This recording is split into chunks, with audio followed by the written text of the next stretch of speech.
in my current job, I'm working in, let's say, US bank. In currently, I'm working in US bank. My job start date is April 2023 to present, right? Prior to that, I was working in the Arizona state. There, I was working, job start date was December 2022 to March 15, 2020. Prior to that, I was working in the California state. My job start date was January 2020 to November 2022. Now tell me, how many W-2s do we need in this case and which year? Only one for US Bank, Okay. 2022. US for 2020. Anyone else? So we need to last two W2s from Arizona State and California State. Okay, Arizona State and California. For 22 and 20.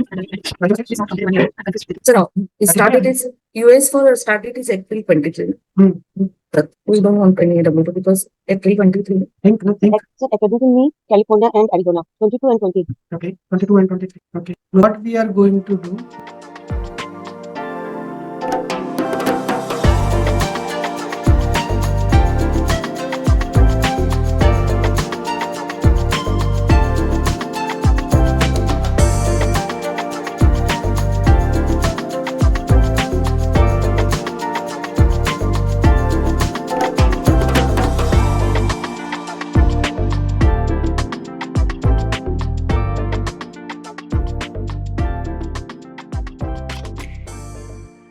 here we need last 2 years W. So last 2 years means current year is 2024. So we won't receive any 2024. We will ask for the current pay stubs. Okay. So we will ask the current pay stub. Where is borrower currently working? US bank. So we will ask, right? Pay stubs from US Bank. US bank. Most recent, right? Most recent pay stub from US pay. So 2024 means I told you we need to look at three things: current and past 2 years. So current is done, pay stub. Now previous 2023. So we require W2 of 2023. So now we are going to see where borrower was working in 2023. So job start April 2023. He was working in the US bank in 2023. So we need US bank W2. This W2 will be providing us detail from April to December, right? Because then he goes to the next year, 2020. So from April till December, he will be receiving it. That is how Form 16 comes to, you keep working, but every year you will receive. He started his job in April to 2023 in the US bank. So W2 for 2023, we will receive from the US bank. Now from April, so that means there were January, February and March are still remaining of 2023, right? Where he was working in this period. He was working in December 2022 to March, means January, February and March he was working in Arizona state in 2023. So we also require W2 of 2023 from the Arizona bank or Arizona state. Yes, this will cover April to December. This will cover January to March. Simple. So for 2023, we should have two W2, one from the Arizona state, one from the US.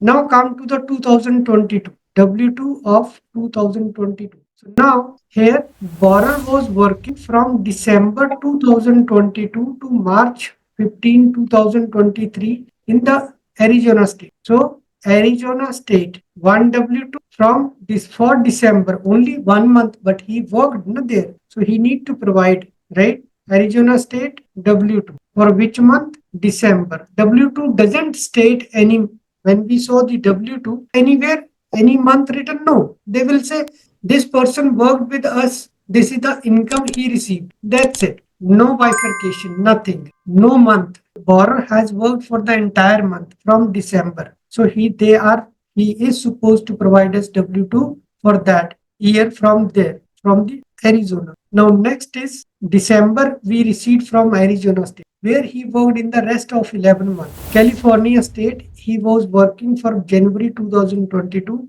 to November 2022. So means January to November, he was working here in the California. So California state W2 we required for 2022. Now, how many W2 should be in your file? 4, right? 4 W2 you will have.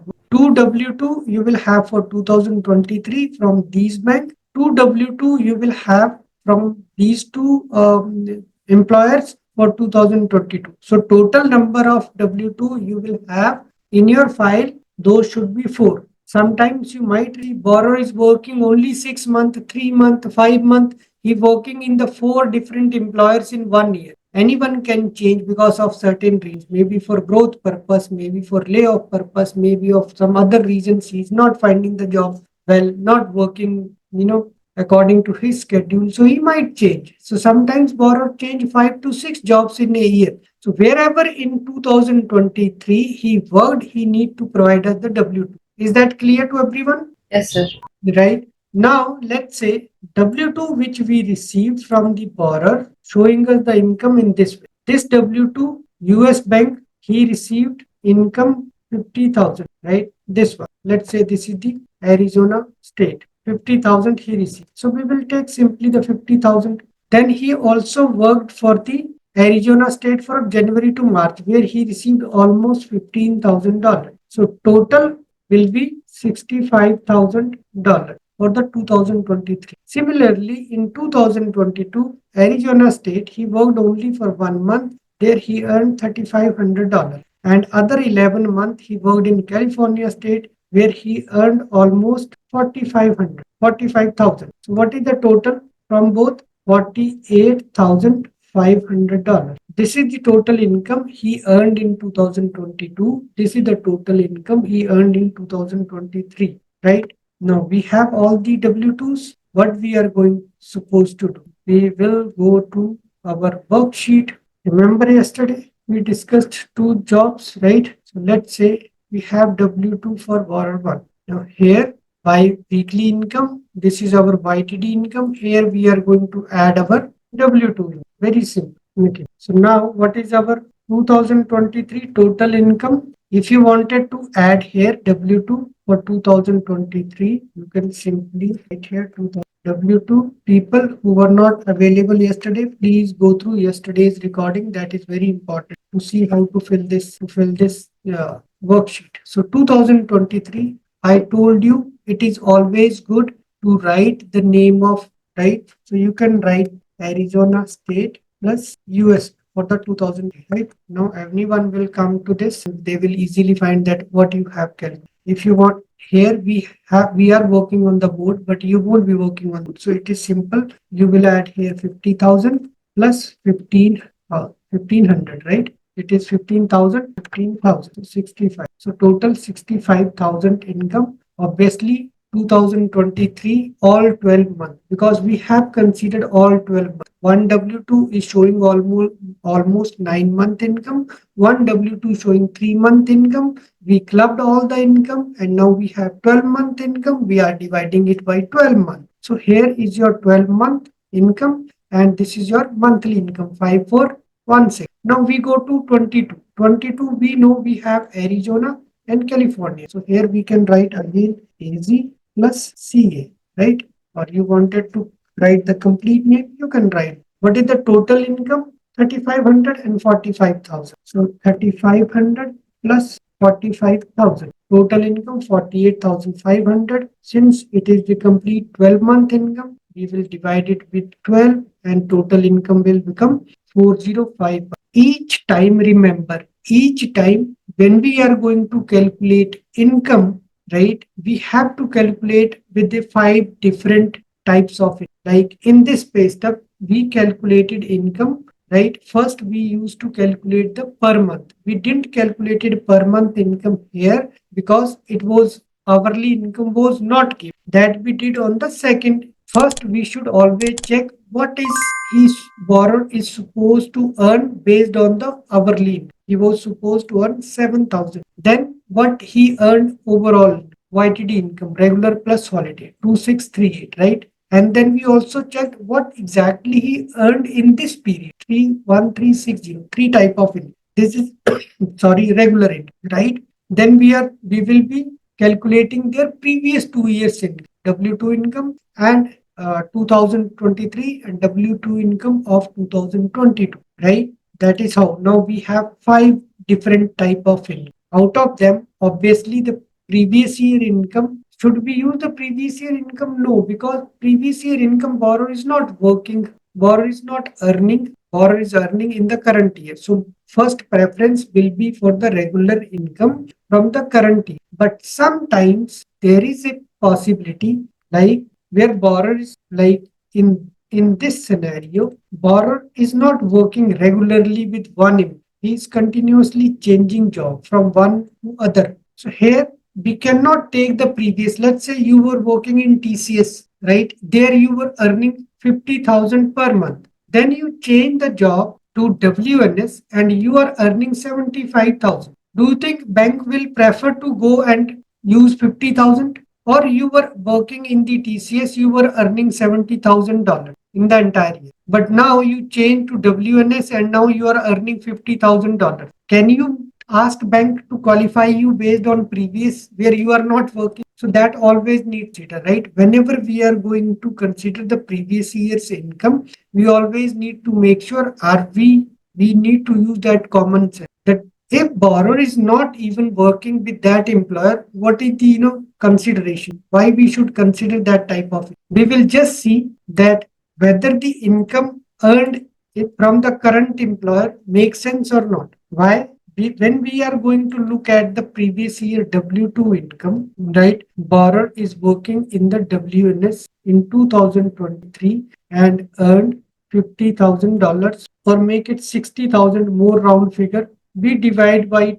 12 and we come to know in 2023 borrower was earning $5,000. In 2024, according to pay stub, borrower earning per month is $6,100. So this 61 or this 5,000 supporting the 6,000, just $1,100 more. Someone has changed the job. Obviously, they will look for the growth, right? 61,000. But if you see, borrower has now working in TCS in 2024 and earning according to this job, according to this earning, borrower income is $11,000, 5,000 per month, now 11,000 per month. Do you think this income 5,000 supporting 11,000? No, right? It's more than 10%, 10 to 20% is still acceptable within less than 20%. Right? Somebody might have worked very good. So previous year income is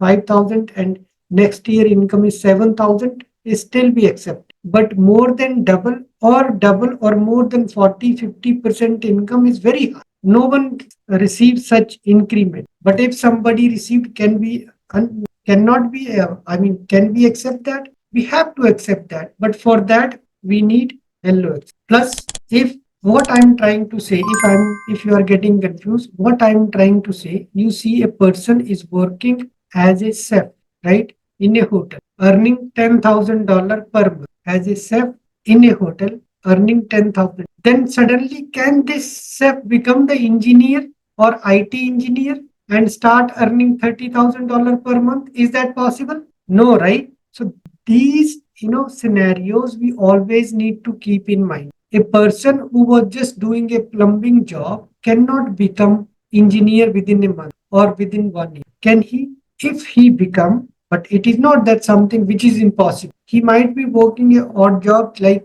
plumbing or any other helper job because he was studying something. In that case, if somebody tells that I was working as a chef or working as a waiter in a hotel, right? But I was also studying and then I got my engineering degree. I become the engineer and got such an increment from this company. Then should I believe that LOX? No, obviously I will ask for the degree of engineering. Provide the transcript, engineering transcript, provide the school transcript, provide your final degree of engineering. If they are able to provide, makes sense. We can accept because we have no ability.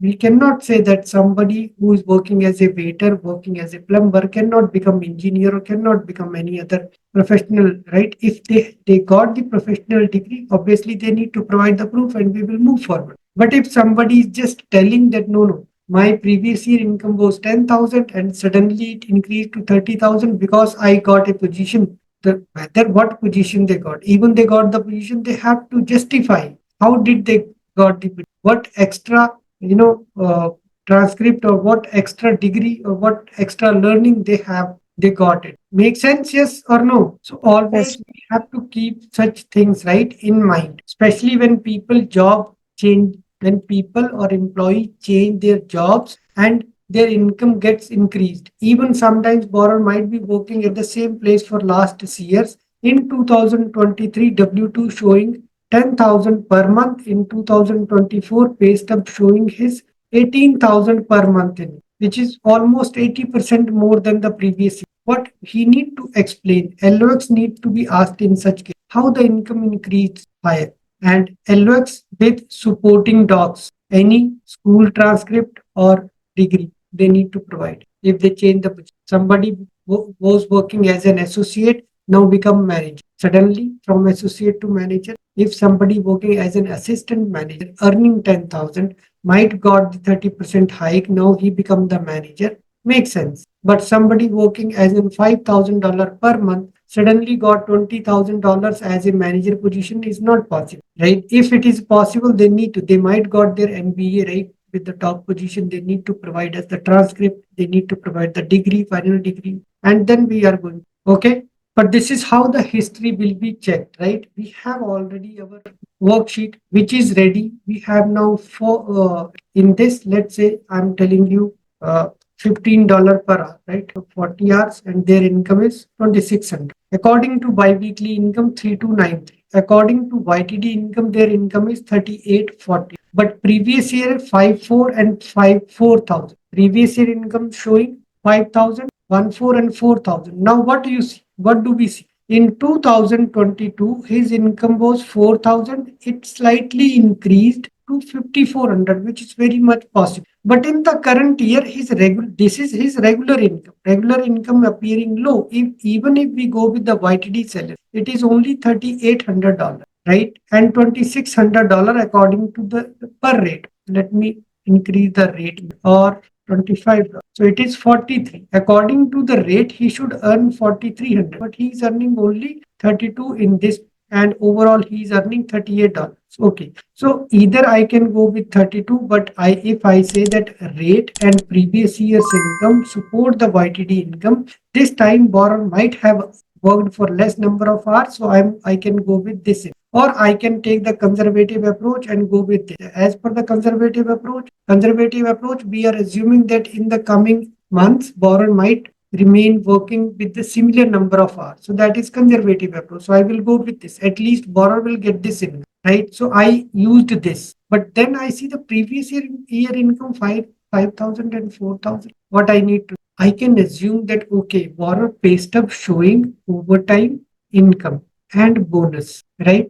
Overtime and bonus, then there is a possibility in the previous year borrower had received overtime and bonus also, because that is why what I am trying to tell you, W2 does not give us bifurcation whether this is a regular, right, or in plus incentive overtime. It is lumping all the whatever employer has paid you overtime, bonus or commission, incentive, shift differentials, right? Whatever the component, everything will be lumped together and will be added here. No bifurcation. So there is a possibility we can see the previous year borrower could have additional components, right? That is why overall income is 5,000, but regular is 3,292. I will try to qualify my borrower with this regular income. Now the problem here is with 3,293, my borrower DTI is going to 66%. I need to control it at 45%. What is the next? I could see borrower has overtime and bonus income or commission. For that, what is the first condition? We need to see previous 2 years history. Yes or no? Are you guys with me? Yes, sir. So previous 2 years income, I need to see for this borrower to qualify him to increase his income. Now previous 2 years income I found in the W2. Do you see W2? But here is the problem we have, that here the income, there is no bifurcation. Income is lumped together. all the income added together, and if one number is given, that overall income, total income, he received 50,000. Okay, did he receive any overtime? Did he receive commission previous year? W2 is not silent, nothing showing. For that, we need bifurcation. Bifurcation will not be coming in W2 whenever we use overtime, bonus, or commission. Bifurcation, for the bifurcation, we need to order, we need to request a different document, and that is known as written verification of employment or standard verification of employment or FNME form number 1005 or internet VOE with income info. These four documents are one. These especially these three are one, and this is right. This is alternate. Either we can go for internet VOE or we can ask for the standard verification of. In this document, we will get the bifurcation of each component. How much borrower earned as regular, how much he earned as a how much he earned for the bonus, how much he earned for the commission each year in the current as well as in the previous year, how much he earned. This is what the request for verification of employment. Request for verification of input C, form number, enemy form number 10 of. Here we will get all the type of year to date, 2024, past year, base pay means regular pay, overtime, commission, and what is the total. How to verify this, what all the information need to verify from here, how to calculate overtime, bonus and commission, that we are going to look in, going to learn, going to look into in the next